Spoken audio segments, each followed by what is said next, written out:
¡Se nos va! ¡Traigan agua! ¡Por el amor de Dios! ¡Que se nos muere aquí mismo!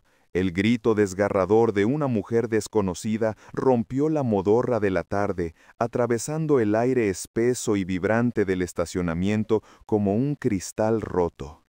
Elvira sintió que el asfalto bajo sus pies, ese suelo negro y pegajoso que irradiaba un calor de infierno, se convertía en una esponja blanda. Las rodillas le temblaban, no por la edad, aunque sus 73 años pesaban, sino porque el aire le faltaba en los pulmones.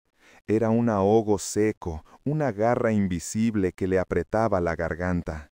Intentó aferrarse a la manija de la puerta trasera de la camioneta gris metalizada, pero el metal estaba hirviendo. Retiró la mano con un gemido sordo, mirando la palma enrojecida, su piel de papel de arroz irritada por la quemadura. Todo daba vueltas. Los carritos del supermercado chocando entre sí sonaban como cañones lejanos. El sol de las 2 de la tarde caía a plomo, sin piedad, sobre su cabeza descubierta.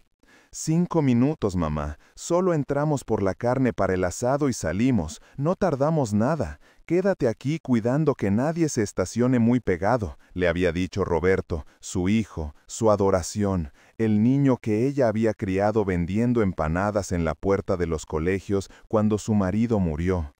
Pero el reloj de la entrada, ese que ahora veía borroso y duplicado, marcaba que habían pasado 45 minutos. Elvira giró el cuello, sintiendo un crujido doloroso en las cervicales, y miró hacia los enormes ventanales de cristal del supermercado. El aire acondicionado de adentro empañaba ligeramente los vidrios, creando una barrera entre el paraíso fresco y el infierno en el que la habían dejado. Y entonces los vio. Allí estaban. No en la fila de la caja rápida, no corriendo preocupados con una bolsa de carne. Estaban en la zona de la cafetería, cerca de la entrada. Roberto reía con la cabeza echada hacia atrás, con esa risa franca que Elvira tanto amaba, pero que ahora le dolía como una puñalada. A su lado, Marta, su nuera, le daba una probada de un cono de helado de fresa. Se veían tan felices, tan frescos, tan ajenos a la anciana que se estaba desvaneciendo al otro lado del cristal. «Roberto», susurró Elvira, pero la voz no le salió, la lengua se le pegaba al paladar. Sintió una punzada aguda en el pecho, un tambor desbocado que no anunciaba nada bueno. El calor ya no era calor, era un peso físico sobre sus hombros, las bolsas de los ojos le pesaban, el sudor frío le bajaba por la espalda, recorriendo la columna vertebral como una gota de hielo en medio del incendio. «Señora, señora, ¿me escucha?» Una voz masculina, joven y urgente, sonó muy cerca. Elvira intentó enfocar. Vio un uniforme azul, un chaleco con el logo del supermercado. Era un muchacho, apenas un niño a sus ojos, con la cara llena de espanto. Él no la miraba con asco ni con indiferencia, la miraba con terror puro, con la humanidad que a su propia sangre le faltaba. «No me dejen aquí», balbuceó ella, y el mundo se inclinó violentamente hacia la derecha. Ya no hubo resistencia. Las piernas de Elvira, esas que habían caminado kilómetros para ahorrar el pasaje del autobús y comprarle los libros de medicina a Roberto, finalmente cedieron. Se desplomó. No sintió el golpe contra el suelo, solo sintió unos brazos fuertes que la atajaban antes de que su cabeza rebotara contra el concreto hirviendo. El cielo blanco y cegador se volvió negro en un instante. Lo último que escuchó fue el sonido de la radio del guardia crepitando y al muchacho gritando con la voz quebrada por la angustia. «Gerencia, tengo un código rojo en el parqueo C. Es la señora mayor. Llamen a una ambulancia, maldita sea. No respira bien». La oscuridad la envolvió. Pero, espera, ¿cómo llegamos hasta aquí? ¿Cómo es posible que una madre que dio hasta su último aliento por construir un futuro para su hijo termine desmayada, sola y olvidada sobre el pavimento ardiente mientras él come helado a 10 metros de distancia? Para entender esta crueldad, para comprender cómo se rompe un corazón mucho antes de que el cuerpo falle, tengo que contarte cómo empezó este día. Déjame contarte desde el principio, cuando la mañana todavía prometía ser un domingo familiar cualquiera. 4 horas antes, la casa olía a café recién colado y a pan tostado con mantequilla. Elvira se había levantado a las 5:30 de la mañana, como dictaba su costumbre de toda la vida. Sus articulaciones dolían más de lo habitual, una humedad en los huesos que anunciaba lluvia o desgracia, pero no le dio importancia. Se puso su bata de franela desgastada, esa que tenía los codos raídos, pero que conservaba el olor a suavizante barato y limpio, y bajó a la cocina en silencio para no despertar a los muchachos.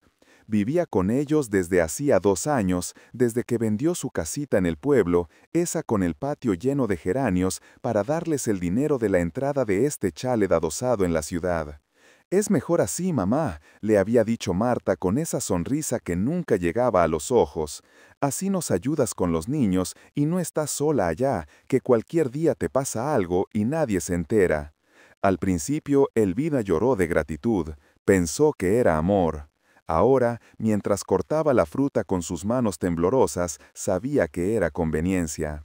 Colocó las tazas de porcelana sobre la mesa, la de Roberto, la grande con el borde azul, la de Marta, la fina con flores, y para ella, el vaso de vidrio, de siempre. «Hoy es domingo», se dijo a sí misma en voz baja, buscando consuelo en la rutina. «Hoy desayunamos todos juntos». Escuchó los pasos pesados en la escalera. El corazón le dio un vuelco de alegría anticipada. A pesar de los desplantes, a pesar de los silencios incómodos en la cena, seguían siendo su familia. Roberto entró en la cocina rascándose la barriga por debajo de la camiseta del pijama. No dijo buenos días, fue directo a la cafetera. «Está muy fuerte, mamá», se quejó tras el primer sorbo, haciendo una mueca de desagrado. «Te he dicho 1000 veces que no aprietes tanto el filtro, parece petróleo». Elvira bajó la mirada, sintiendo el calor subirle a las mejillas. «Lo hice con cariño, hijo, para que te despierte». «Pues me despierta la acidez, no el cariño», refunfuñó él, dejando la taza con un golpe seco sobre la encimera de granito. Marta entró segundos después, con la vista clavada en la pantalla de su celular. Llevaba una mascarilla facial puesta y el cabello envuelto en una toalla. «Elvira, ¿planchaste la camisa blanca de Roberto? Hoy tenemos el almuerzo con los socios del club», preguntó sin levantar la vista. «Sí, hija, está colgada en el pomo de la puerta del dormitorio. Le almidoné el cuello como le gusta». Gracias», dijo Marta arrastrando las palabras con desgana. «Oye, Roberto, tenemos que ir al supermercado antes del almuerzo. No hay nada para la semana y la chica de la limpieza viene mañana temprano». «Ay, Marta, qué pereza», se quejó Roberto, sentándose a la mesa y comando una tostada sin ofrecerle a su madre. «¿No podemos pedirlo por la aplicación?» «No, porque traen las verduras podridas. Hay que ir». Se hizo un silencio. Elvira permanecía de pie junto al fregadero, con las manos entrelazadas sobre el delantal, esperando una invitación, una palabra amable, algo que la hiciera sentir parte de esa mesa y no un mueble más de la cocina. Roberto miró a Marta, y Marta le devolvió una mirada significativa, alzando las cejas en dirección a la anciana. «Mamá», dijo Roberto finalmente con la boca llena de pan, «vente con nosotros». Los ojos de Elvira se iluminaron. Una chispa de esperanza se encendió en su pecho cansado. «¿De verdad, hijo? ¿No les estorbo?» «No, ¿qué va? Así sales un rato, te da el aire». Además, Roberto dudó un segundo, pero la practicidad venció a la vergüenza. «El aire acondicionado del coche está fallando un poco en la parte de atrás, pero es un trayecto corto. Y necesitamos que alguien se quede cuidando el coche mientras entramos, porque ya sabes cómo se pone el parking los domingos, roban muchos y ven cosas dentro». La sonrisa de Elvira vaciló, pero no desapareció del todo. Se aferró a la primera parte de la frase. «Así sales un rato». Quería creer que lo hacían por ella. Necesitaba creerlo. «Claro, hijo, me arreglo en 1 minuto. Me pongo mis zapatos cómodos». «No te tardes, Elvira, odiamos esperar». sentenció Marta, tomando un sorbo del café que Roberto había despreciado y escupiéndolo casi al instante en el fregadero. «Ah, Roberto tiene razón, esto es veneno puro». Elvira subió las escaleras con el corazón un poco más pesado que al bajar. Mientras se abotonaba la blusa de domingo, esa de flores discretas que guardaba para las ocasiones especiales, se miró al espejo. Vio las arrugas profundas que surcaban su rostro, mapas de una vida de sacrificios. Vio la soledad en sus ojos marrones. «No te quejes, vieja tonta», se regañó a sí misma en el espejo. «Tienes un techo, tienes a tu hijo, tienes salud». Pero mientras bajaba las escaleras, con su bolso viejo apretado contra el pecho, no podía quitarse la sensación de que algo terrible estaba a punto de suceder. El calor del día ya empezaba a colarse por las ventanas, denso y sofocante, presagiando el fuego que le esperaría afuera. «¡Vamos, mamá! ¡Te mueves como una tortuga!», gritó Roberto desde el garaje, haciendo sonar el claxon. «Ya voy, hijo, ya voy», respondió ella, apurando el paso con miedo a que la dejaran atrás. Si hubiera sabido que el verdadero abandono no sería en la casa, sino bajo el sol inclemente de un estacionamiento de concreto, quizás, solo quizás, se habría quedado en su habitación, abrazada a la foto de su difunto esposo, donde al menos el dolor era conocido y seguro. El sonido de la sirena era un aullido lejano, un lamento metálico que parecía venir de otro mundo, pero que retumbaba dentro de su propio pecho. Elvira abrió los ojos con dificultad. El techo blanco de la ambulancia se movía rítmicamente. Olía a alcohol, a látex y a ese olor inconfundible del miedo esterilizado. Una mascarilla de oxígeno le apretaba la cara, forzando aire fresco en sus pulmones colapsados, pero el frío que sentía no se quitaba con oxígeno. Era el frío de la memoria, ese que se le había instalado en los huesos mucho antes de caer desmayada en aquel estacionamiento infernal. «Tranquila, abuela, ya la tenemos, respire despacio», dijo una voz suave. No era Roberto. Elvira giró la cabeza hacia la izquierda, buscando desesperadamente un rostro conocido. Buscaba los ojos de su hijo, esos ojos marrones que ella había besado 1000 veces cuando él tenía fiebre de niño. Pero solo encontró a un paramédico joven, de barba recortada y mirada compasiva, que le sostenía la mano con una delicadeza que su propia familia había olvidado hacía años. Su mano, arrugada y manchada por la edad, se veía pequeña y frágil entre los guantes azules del sanitario. ¿Mi hijo?», logró preguntar, empañando el plástico de la mascarilla. La voz le salió rota, como un cristal pisado. El paramédico intercambió una mirada rápida, cargada de pena, con su compañero que conducía. «El personal de seguridad del supermercado los está voceando por los altavoces, señora. No se preocupe, ahorita los localizan. Lo importante es que usted se estabilice. Tenía la presión por los suelos y un golpe de calor severo». Una lágrima solitaria, caliente y salada, rodó por la sien de Elvira hasta perderse en su cabello gris. No estaban, la habían subido a una ambulancia, entre luces y sirenas, y ellos seguían adentro. Probablemente Marta estaría decidiendo qué marca de suavizante comprar, o Roberto estaría pesando las manzanas, ajenos a que la mujer que les dio la vida se debatía entre la conciencia y la nada a pocos metros de distancia. Cerró los ojos y, cruelmente, la mente la llevó de vuelta a esa casa, a esa jaula de oro que habían comprado con su dinero. Recordó la firma de la escritura, hacía 2 años. La notaría olía a madera vieja y a cera. Roberto le había puesto el bolígrafo en la mano con una urgencia que entonces ella confundió con entusiasmo. «Firma aquí, mamá, es lo mejor. Con lo que nos den por tu casa del pueblo, pagamos la entrada del chalet y construimos un cuarto en la planta baja solo para ti. Vas a ser una reina, te lo juro». Elvira había mirado la pluma, luego a su hijo. Vendía sus recuerdos, las paredes que habían escuchado las risas de su difunto marido, el patio donde Roberto aprendió a caminar. Pero firmó porque una madre no sabe decir que no cuando un hijo pide ayuda. ¿Y cuál fue el reino que le dieron? La imagen cambió al cuarto de la planta baja. No era un dormitorio. Era el antiguo cuarto de costura y planchado, un espacio estrecho sin calefacción donde apenas cabía su cama individual y una mesita de noche.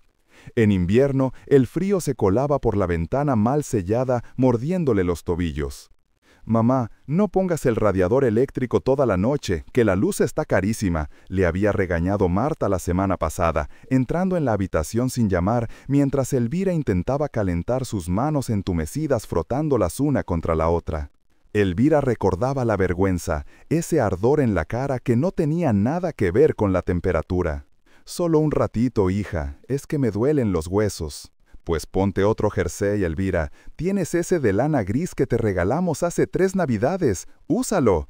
Nosotros estamos ahorrando para las vacaciones en la playa. No podemos despilfarrar». Marta llevaba puesto un abrigo nuevo de marca, de esos que cuestan más de lo que Elvira gastaba en comida en 3 meses cuando vivía sola. El contraste era una bofetada silenciosa, la nuera envuelta en cachemira y perfume caro, y ella, la dueña moral de esa casa, remendando sus medias viejas bajo la luz pobre de una bombilla de bajo consumo, para no gastar. Pero lo que más dolía no era el frío físico, era el frío del alma. Era la cena del cumpleaños de su nieto, hacía apenas un mes.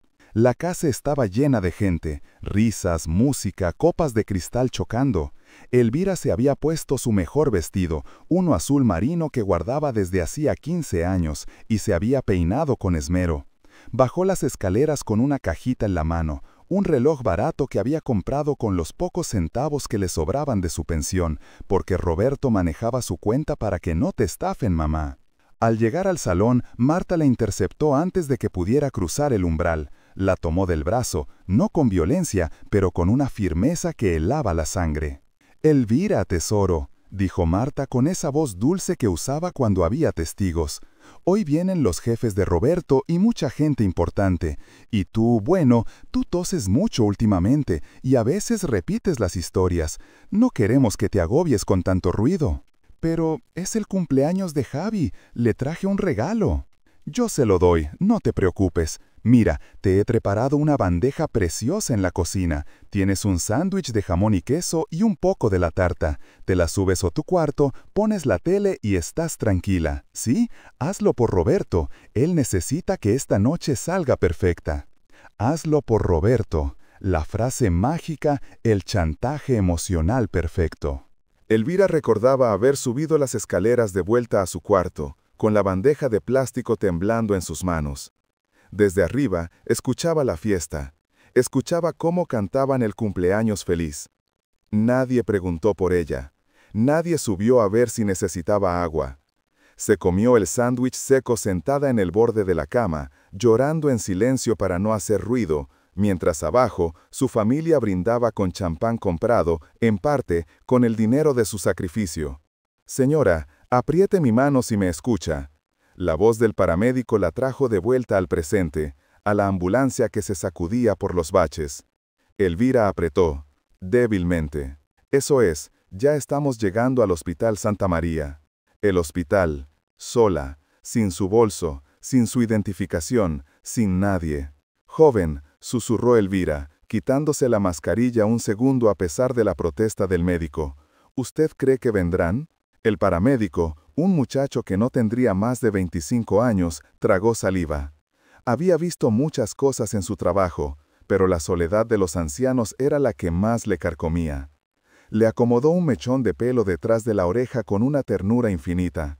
«Si no vienen, señora, es que no la merecen, pero no se preocupe, que nosotros no la vamos a dejar sola».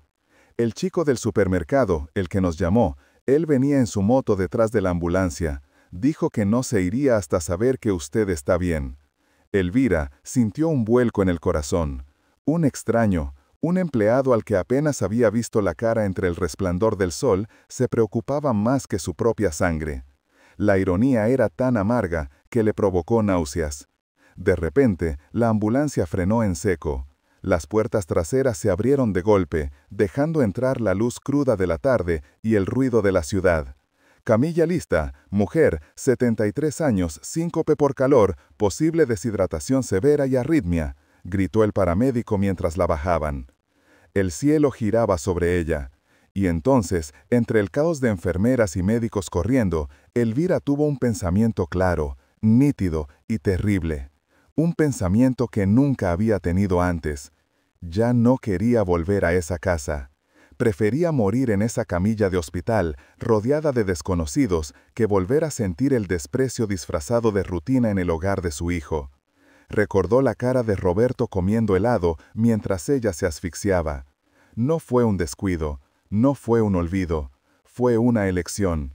Ellos eligieron su comodidad sobre la vida de ella. Una furia fría, desconocida y poderosa empezó a nacer en su pecho, sustituyendo al dolor. ¿Familiares?, preguntó una doctora de guardia, iluminándole los ojos con una linterna. Elvira miró a la doctora. Respiró hondo, sintiendo cómo el aire llenaba sus pulmones por primera vez sin el peso de la angustia. No tengo, dijo con voz firme, sorprendiéndose a sí misma. No tengo a nadie. Elvira permanecía inmóvil en la cama del hospital, con la vista clavada en una grieta del techo que se parecía sospechosamente a una cicatriz.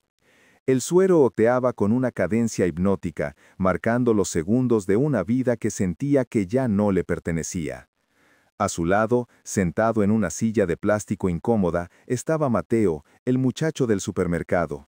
No se había ido. Tenía las manos entrelazadas y la cabeza baja, como si rezara, y en su regazo descansaba una botella de agua tibia que no se había atrevido a abrir.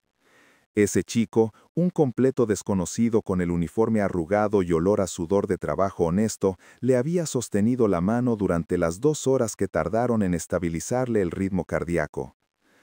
«Deberías irte a casa, hijo», susurró Elvira, con la garganta rasposa. «Tu familia te estará esperando». Mateo levantó la cabeza y le dedicó una sonrisa triste, de esas que no llegan a curvar del todo los labios. «No tengo prisa, doña Elvira. Mi abuela murió el año pasado y, bueno, no me perdonaría dejarla sola esperando a que lleguen los suyos». La mención de los suyos hizo que el estómago de Elvira se contrajera. El monitor cardíaco pitó un poco más rápido, delatando su angustia. En ese preciso instante, la puerta de la habitación 304 se abrió de golpe, golpeando contra el tope de goma de la pared con una violencia innecesaria. El ruido hizo saltar a Mateo de la silla. No entraron corriendo, no entraron llorando. Roberto entró primero, con el teléfono pegado a la oreja, y Marta detrás, ajustándose el bolso de marca sobre el hombro con un gesto brusco. El aire de la habitación cambió instantáneamente. La paz estéril se llenó de una electricidad estática, cargada y venenosa. «Sí, ya estamos aquí. No es nada grave, solo un susto de vieja. Sí, te llamo luego para lo del contrato», decía Roberto, colgando la llamada sin siquiera mirar a su madre a los ojos. Se guardó el móvil en el bolsillo y por fin miró la cama, pero Elvira no encontró alivio en esa mirada. No había amor, ni siquiera lástima, había fastidio. El mismo fastidio que uno siente cuando se le poncha una llanta bajo la lluvia. «Mamá, por Dios», soltó Roberto, resoplando como un toro cansado. «¿Tú sabes el lío que nos has montado?» Elvira sintió que el aire se le congelaba en los pulmones. «¿Roberto?», preguntó ella débilmente, esperando haber escuchado mal. «La policía, Elvira», intervino Marta, acercándose. ¡La policía!, intervino Marta, acercándose a los pies de la cama y cruzándose de brazos. Sus uñas, pintadas de un rojo perfecto, tamborileaban sobre su propio antebrazo con impaciencia. Llegamos al coche y había 2 patrullas rodeando la camioneta. Nos trataron como a delincuentes. Tuvimos que dar explicaciones durante media hora mientras tú te paseabas en ambulancia. ¡Qué vergüenza! Todo el vecindario mirando. Mateo, que se había mantenido en una esquina, dio un paso al frente, con la cara roja de indignación. «Disculpen, pero la señora casi se muere. Tenía 40 grados de temperatura corporal. Estaba inconsciente». Roberto se giró hacia él, mirándolo de arriba abajo con un desprecio absoluto, como si fuera una mancha en su zapato italiano. «¿Y tú quién eres? ¿El camillero? Gracias por el servicio. Toma». Roberto sacó un billete de 50 de la cartera y se lo tendió sin mirarlo. Cómprate algo y déjanos en familia, esto es privado. Mateo miró el billete, luego a Elvira, y sus puños se cerraron. No quiero su dinero, dijo el muchacho con voz temblorosa pero firme, y no la voy a dejar sola con ustedes. ¡Lárgate o llamo a seguridad!, chilló Marta, perdiendo la compostura de dama de sociedad. ¡Fuera! Elvira levantó la mano, pesada como el plomo, y miró a Mateo. «Vete, hijo, estaré bien», le mintió. Sus ojos le suplicaban que se fuera para no ver lo que venía, para no ser testigo de su humillación final. Mateo dudó, pero asintió con una pena infinita, y salió de la habitación no sin antes fulminar a Roberto con la mirada. Cuando la puerta se cerró, el silencio que cayó sobre la habitación fue peor que los gritos. Roberto se aflojó el nudo de la corbata y se pasó la mano por el pelo ralo. «Bueno, mamá, ya está, ya pasó el drama», dijo, bajando el tono, adoptando esa voz condescendiente que usaba para hablar con los niños o con los tontos. «El médico dice que te dan el alta mañana, pero Marta y yo hemos estado hablando mientras veníamos». Elvira sintió un escalofrío, conocía ese tono, era el tono de las malas noticias disfrazadas de favores. «¿Hablando de qué?», preguntó ella, incorporándose un poco, ignorando el mareo. Marta sacó un sobre manila de su bolso, lo puso sobre la mesita auxiliar, apartando el vaso de agua con desdén. «Mira, Elvira, seamos realistas, ya no estás para vivir con nosotros. Lo de hoy lo demuestra. Te despistas, te pierdes, te desmayas. Es un peligro para los niños». Javi se asustó mucho cuando vio a la policía. No podemos tener ese ambiente en casa.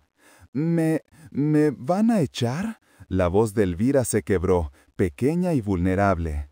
«No, mujer, no digas tonterías, no te vamos a echar a la calle», dijo Roberto, acercándose y palmeando su pierna sobre la sábana, un gesto vacío de afecto.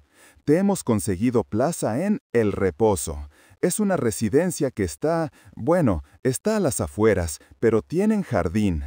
Elvira conocía ese lugar, había escuchado historias en la plaza del mercado.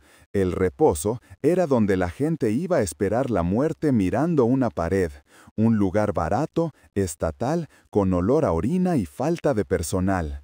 «Pero yo les di el dinero de mi casa», balbució Elvira, sintiendo que el corazón se le partía en dos, no por enfermedad, sino por dolor puro. «El trato era que yo vivía con ustedes, yo cuido a los niños, yo cocino». «Ya no puedes cocinar, Elvira, quemas las ollas. Y el dinero, ese dinero se gastó en la entrada y en las reformas, ya no existe», cortó Marta con frialdad quirúrgica. «Además, la residencia cuesta dinero, por eso hemos traído esto». Marta sacó unos papeles del sobre. Eran documentos legales llenos de letra pequeña. «Es un poder notarial simple», explicó Roberto, pasándole un bolígrafo. «Necesitamos que lo firmes ahora. Es para gestionar tu pensión directamente y que vaya al pago de la residencia. Y también autoriza la venta de la parte del usufructo que te corresponde de la casa para cubrir los gastos extras. Así no te tienes que preocupar de nada». Elvira miró el papel. Las letras bailaban ante sus ojos. Renuncia de derechos, poder absoluto, tutela financiera. «Firma aquí, mamá. Hazlo por nosotros, hazlo para no ser una carga», insistió Roberto, acercando el bolígrafo a su mano temblorosa. Fue esa palabra, carga. Algo hizo clic dentro de la cabeza de Elvira. Fue un sonido sordo, como una llave girando en una cerradura oxidada que llevaba años cerrada.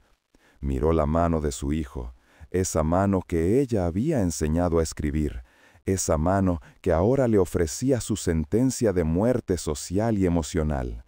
Levantó la vista y miró a Roberto a los ojos. Realmente lo miró. Ya no vio a su niño, vio a un hombre débil, dominado por la codicia y por una mujer cruel. Vio a un extraño, y por primera vez en 73 años, el amor incondicional de madre se topó con un muro de hormigón. El recuerdo del sol abrasador en el estacionamiento volvió a ella. El calor, la asfixia, el miedo a morir sola. Ellos la habían dejado allí, y ahora querían enterrarla en vida para quedarse con lo poco que le quedaba, su dignidad y su pensión. Elvira dejó de temblar. Una calma extraña, fría y poderosa se apoderó de su cuerpo. El dolor del pecho desapareció, reemplazado por una claridad cristalina. Recordó las visitas secretas al abogado del pueblo, don Anselmo, antes de vender su casa. Recordó la cláusula que él insistió en poner en la escritura de donación del dinero, esa cláusula que Roberto y Marta nunca leyeron porque estaban demasiado ocupados contando los billetes. «No», dijo Elvira. La palabra fue suave, pero cayó en la habitación como una piedra en un estanque. Roberto parpadeó, confundido. «¿Qué has dicho?» «He dicho que no», repitió Elvira, y esta vez su voz sonó más fuerte, más grave. Se quitó la mascarilla de oxígeno con un movimiento lento y deliberado, dejando al descubierto su rostro pálido, pero con la mandíbula tensa. «No voy a firmar nada». Marta soltó una risa nerviosa e incrédula. «Elvira, no estás en condiciones de decidir, estás senil. Si no firmas, tendremos que incapacitarte judicialmente. Será peor». Elvira giró la cabeza lentamente hacia su nuera. Sus ojos, antes llenos de lágrimas y súplica, ahora brillaban con un fuego seco y antiguo. «Inténtalo, Marta, inténtalo», desafió Elvira, sosteniendo la mirada hasta que la mujer más joven tuvo que apartar la vista. «Pero si lo haces, el juez leerá la cláusula tercera de la donación de mi casa. Esa que dice que si abandono el domicilio por cualquier causa ajena a mi voluntad antes de mi muerte, la donación se revoca». La habitación se quedó en un silencio sepulcral. Roberto se puso pálido. Marta abrió la boca, pero no salió ningún sonido. ¿Tú sabías eso?», tartamudeó Roberto, retrocediendo un paso. «Yo no soy tonta, hijo, solo soy vieja, y te he querido demasiado. Ese ha sido mi único pecado». Elvira se recostó en la almohada, sintiéndose más fuerte que nunca, a pesar de su cuerpo roto. «Ahora lárguense de mi habitación, estoy cansada, y llévense sus papeles». «Mamá, espera, no lo entiendes», empezó Roberto, con el pánico asomando en su voz. «He dicho que fuera», gritó Elvira, con una fuerza que hizo vibrar los cristales de la ventana. Roberto y Marta se miraron, aterrorizados ante la transformación de la mujer dócil que conocían, y salieron de la habitación arrastrando los pies, derrotados momentáneamente, pero Elvira sabía que volverían. Eran hienas, y las hienas no sueltan la presa fácilmente. Pero ella ya no era la presa. Elvira miró hacia la puerta cerrada. Una lágrima solitaria rodó por su mejilla, pero no era de tristeza. Era de despedida. Acababa de enterrar a su hijo en su corazón para poder sobrevivir. Extendió la mano hacia el timbre de la enfermera. Tenía que llamar a alguien, no a su familia. Tenía que llamar a Mateo y tenía que llamar a don Anselmo.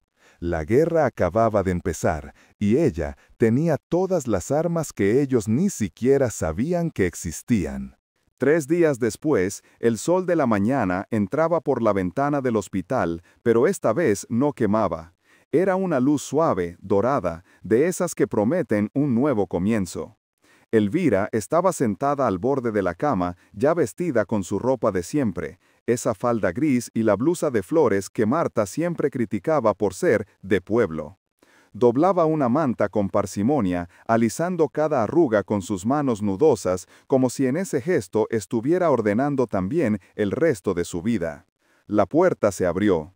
No hubo golpes esta vez, solo una entrada apresurada y nerviosa. Roberto y Marta aparecieron con sonrisas de plástico, esas que se usan para las fotos de Navidad y para engañar a los ancianos. Roberto traía un ramo de flores barato, claveles de gasolinera que ya empezaban a marchitarse por los bordes. «¡Mamá!», exclamó, abriendo los brazos como si nada hubiera pasado, como si la escena de hace 3 días hubiera sido una pesadilla borrada por el amanecer. «Mira qué bien te ves, ya firmé el alta. El coche está abajo con el aire acondicionado a tope, te lo prometo. Vamos a casa, que la chica ha preparado sopa. Elvira terminó de doblar la manta y la dejó sobre la cama. Se giró lentamente. No sonrió. Su rostro era un mapa de serenidad inescrutable. «Buenos días, Roberto. Buenos días, Marta», dijo con una educación que heló la habitación. «Vamos, Elvira, no tenemos todo el día», apremió Marta, mirando su reloj, aunque su tono era menos agresivo que antes, teñido ahora por una cautela temerosa. «Tenemos que pasar por la notaría de camino, ¿recuerdas?, para arreglar lo de la residencia, digo, lo del centro de descanso». Elvira tomó su bolso viejo, ese que había abrazado en el estacionamiento. «Yo no voy a ninguna notaría con ustedes, y tampoco voy a volver a esa casa». Roberto soltó una risita nerviosa. «Mamá, por favor, deja el drama. ¿A dónde vas a ir? No tienes dinero, no tienes casa. Ya hablamos de esto. Es por tu bien». «Es curioso que menciones el bien, hijo», dijo una voz grave desde la puerta. Roberto y Marta se giraron de golpe. En el umbral, apoyado en un bastón de caoba y vestido con un traje gris impecable a pesar del calor, estaba don Anselmo, el viejo notario del pueblo, amigo de su difunto padre, el hombre que guardaba los secretos de medio mundo en su maletín de cuero desgastado. «¿Quién es este?», preguntó Marta, arrugando la nariz. «Soy el abogado de la señora Elvira», respondió Anselmo, entrando en la habitación y entregándole un sobre azul grueso a Roberto. «Y esto, joven, es una notificación formal de revocación de donación por causa de ingratitud, artículo 648 del Código Civil, sumado al incumplimiento de la cláusula modal tercera de la escritura pública que firmaron hace 2 años». Roberto miró el sobre como si fuera una serpiente venenosa. Sus manos empezaron a temblar. ¿Qué significa esto? Elvira dio un paso adelante. Se veía pequeña frente a su hijo, pero su sombra se proyectaba inmensa en la pared. «Significa, hijo, que incumpliste el trato. El dinero que les di para la entrada del chalet y las reformas estaba condicionado a mi cuidado y manutención digna en el domicilio familiar. Me echaron, me abandonaron en un estacionamiento a 40 grados mientras comían helado. Y luego intentaron encerrarme en un asilo barato para quedarse con mi pensión». «¡No te echamos!», gritó Marta con la voz aguda por la histeria. «¡Fue un accidente!». «El informe médico dice abandono y negligencia severa», intervino don Anselmo con frialdad, «y tengo el testimonio de un testigo ocular y de los paramédicos. La demanda está en curso. Tienen 30 días para devolver el capital íntegro de la donación más los intereses legales». Roberto se puso pálido, del color de la cera vieja. Se apoyó en la pared para no caerse. «Pero, mamá, no tenemos ese dinero. Lo gastamos todo en la casa, en el coche, en el club. Si nos obligas a devolverlo, el banco nos quitará el chalet. Nos quedaremos en la calle. Tenemos hijos, tus nietos». Elvira sintió una punzada de dolor, un eco del amor maternal que aún sobrevivía. Pero entonces recordó el frío de su habitación, el hambre en las fiestas, la soledad absoluta mientras se asfixiaba en el asfalto. «Tienen salud, Roberto, tienen juventud, pueden trabajar, como hice yo cuando tu padre murió», dijo Elvira con voz suave pero firme como el acero. «Pueden vender la camioneta de lujo, pueden alquilar un piso pequeño, aprenderán lo que cuesta la vida real». Roberto se lanzó a sus pies, llorando, agarrando sus rodillas. «Perdóname, mamá, te juro que cambiaré. Te daremos el cuarto grande. Despediré a la chica para cuidarte yo. No me hagas esto». Elvira miró la coronilla de su hijo, viendo las canas que ya le salían. Le acarició el pelo una última vez, con una tristeza infinita, y luego se soltó suavemente de su agarre. «Ya es tarde, hijo. El problema no es el cuarto. El problema es que el corazón no se arregla con amenazas de abogados. Tú elegiste tu comodidad sobre mi vida. Ahora yo elijo mi dignidad sobre tu herencia». Se apartó y caminó hacia la puerta, donde don Anselmo la esperaba con una sonrisa de orgullo. Marta estaba petrificada, calculando mentalmente la ruina que se les venía encima, las amigas del club que dejarían de saludarla, la vida de apariencia que se desmoronaba como un castillo de naipes. «¡Eres una vieja bruja!», chilló Marta cuando Elvira cruzaba el umbral. «¡Te vas a morir sola!». Elvira se detuvo un segundo, pero no se giró. «Mejor sola que mal acompañada», susurró, y salió al pasillo. Pero no estaba sola. Al final del pasillo, junto al ascensor, estaba Mateo. No llevaba el uniforme del supermercado. Llevaba unos vaqueros limpios y una camisa blanca planchada. Tenía una sonrisa nerviosa y sostenía una pequeña maleta vieja que Elvira reconoció al instante. Don Anselmo la había rescatado de la casa esa misma mañana. «¿Lista, doña Elvira?», preguntó el muchacho ofreciéndole el brazo. «Lista, hijo», respondió ella, aferrándose a ese brazo joven y fuerte que no la había dejado caer. 2 meses después. El aroma a café recién colado, fuerte y oscuro, llenaba la pequeña cocina. No era una cocina de granito y acero inoxidable. Era una cocina con azulejos desparejados y una mesa de madera que cojeaban un poco, pero estaba inundada de sol. Elvira salió al pequeño patio trasero. No era un jardín de diseño. Era un trozo de tierra en la casa que había alquilado en su antiguo pueblo, cerca de sus amigas de toda la vida, con el dinero que don Anselmo había logrado recuperar como adelanto de la ejecución judicial. Se sentó en su mecedora de mimbre y cerró los ojos, dejando que el sol le diera en la cara. Sentía el calor en la piel, pero ya no era un fuego enemigo. Era una caricia, era vida. La puerta de la calle se abrió y se escucharon pasos alegres. «Abuela, traje las facturas de la luz para que me enseñes a revisarlas, que no entiendo nada», gritó Mateo desde la entrada.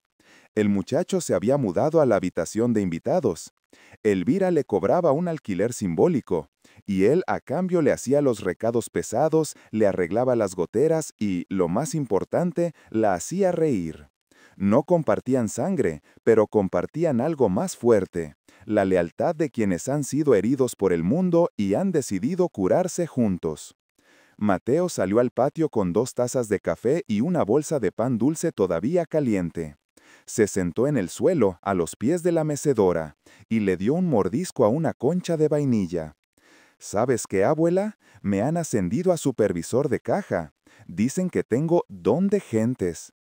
Elvira sonrió, una sonrisa verdadera que le llegó a los ojos, arrugándolos en los bordes. «Claro que lo tienes, muchacho. Tienes corazón, y eso hoy en día vale más que cualquier título». Bebió un sorbo de café. Sabía a gloria, sabía a libertad. Pensó fugazmente en Roberto. Le habían dicho que el banco había embargado el chalet y que ahora vivían en un apartamento de 2 habitaciones al otro lado de la ciudad, llenos de deudas y reproches. Sintió una pena lejana, como quien recuerda una película triste que vio hace mucho, pero el dolor agudo había desaparecido. Miró sus geranios, rojos y vibrantes en sus macetas de barro. Habían vuelto a florecer. ¿Te pongo más azúcar?, preguntó Mateo, notando su silencio. Elvira negó con la cabeza, mirando el cielo azul despejado. «No, hijo, así está perfecto. Por fin, la vida está dulce otra vez». Respiró hondo, llenando sus pulmones de aire limpio, y por primera vez en años no sintió ningún peso en el pecho, solo paz.